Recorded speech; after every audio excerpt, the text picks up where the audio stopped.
Iceberg charts, a visual metaphor about how deep of a knowledge you have about a certain topic. The further you go, the less likely you will know.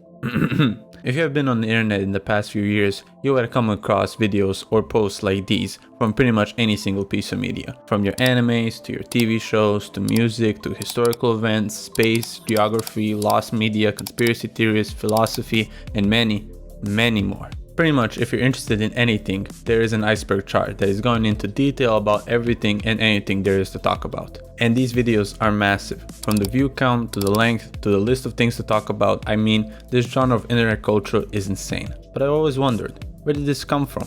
Who came up with this format? Why is it so popular? Can I make an iceberg? If so, what are the rules to these charts? What is the future for this type of content on the internet? Well, I'm here to answer these and many more other questions. As an author of 2 icebergs about a comic I very much enjoy, I feel like the people need to know the answers for these questions. I'm Spaceman Dino, and welcome to the mysterious rise of iceberg charts.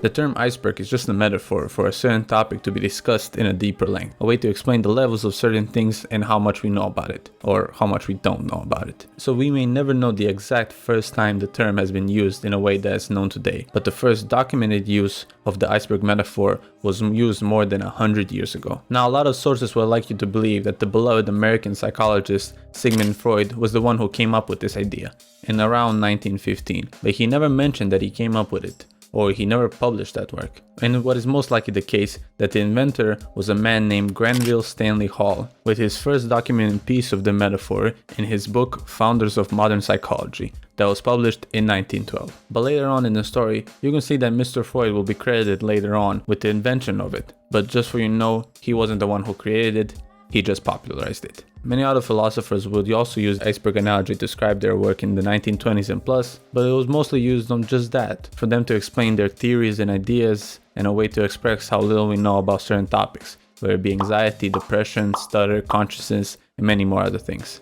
And that is how the format was created. The more down you go, the less you know. And that is pretty much how it stayed. Psychologists, physicists, chemists would all just use the iceberg metaphor to explain their theories and ideas and less known things about anything they're talking about in their respective fields. And it pretty much stayed like that for quite a while. It was only used for those sorts of things, whether it be school, research, or any other thing they needed to use it for. But you may be wondering, this doesn't look like the icebergs I'm used to. What's up with all this nerd shit?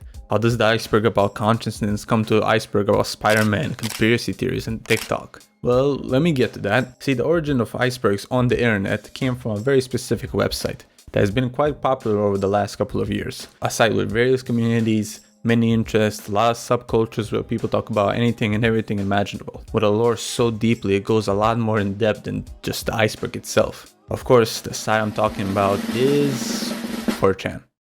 I'm talking about 4chan. Yes, the start of the internet iceberg arc started on 4chan. Honestly, let me be a little vulnerable. I'm kind of scared of that site. I've heard so many horror stories happening that it kind of left me scarred for the longest. Even to this day, I have never went there and I probably never will. But to get back on track, the iceberg that started all of this was this image right here, titled The Dark Web Iceberg. As you can see, it followed the same formula as the psychologists from back in the day, but with just modern topic. And what you probably didn't know was this iceberg was absolutely teared to shreds by the people over there on 4chan. That is the one thing I didn't mention, is when you're making an iceberg, you know, you find your topic, you do all the research, you open Photoshop, you do all the things you need, you decide to post it, whether it be on icebergcharts.com, 4chan, or even Reddit, and when you do for someone to make a video on it using your iceberg, or you just make it yourself, as I did, you get reactions from other people.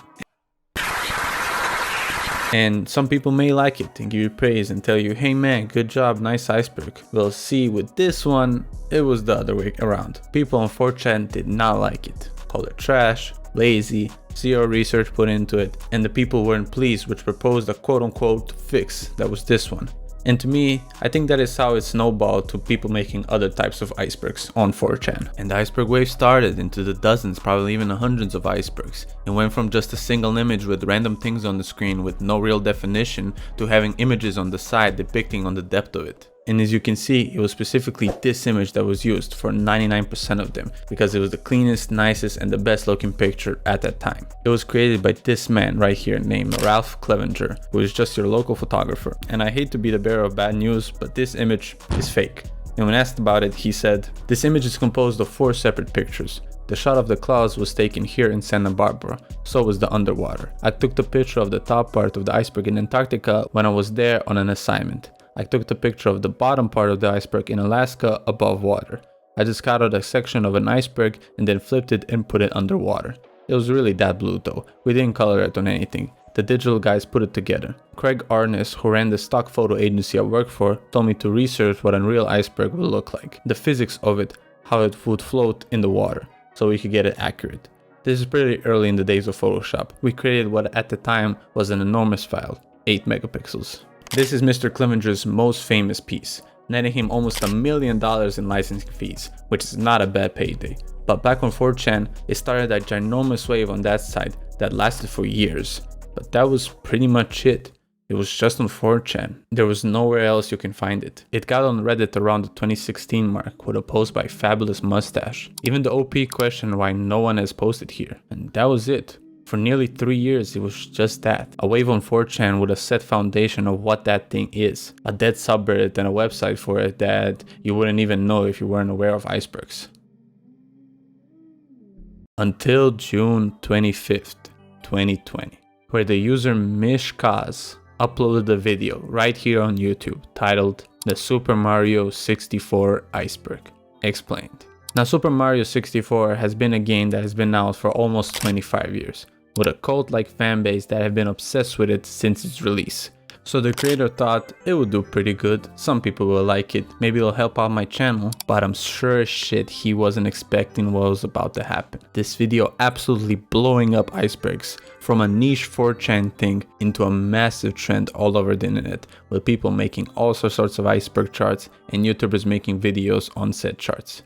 With this video sitting at nearly 6 million views, making this little internet thing into a massive wave. And it was kind of the perfect format. It was easy to follow for the viewers. The format that was created was the longer you watch, the more obscure things you will find out, which kept people engaged, adding that watch time which YouTube absolutely loved, keeping people on their website. And it was easy to create, so people just went at it. From video to video, from post to post, to discussion to discussion. And plus the timing was perfect. With COVID being around the corner, people had more time to be degenerates on the internet and watch these videos, discuss them and share them. But just like every popular trend, you will have people who absolutely milk this wave for free views and engagement. And a wave of people not liking this trend would emerge. And I mean, I don't blame them. With extremely oversaturated pieces of media that feels like it's the same thing over and over again with not a lot of unique things going on in these videos, I completely understand. That's why I tried to skip a lot of the things people were pointing out for the reason in disliking icebergs, with examples of being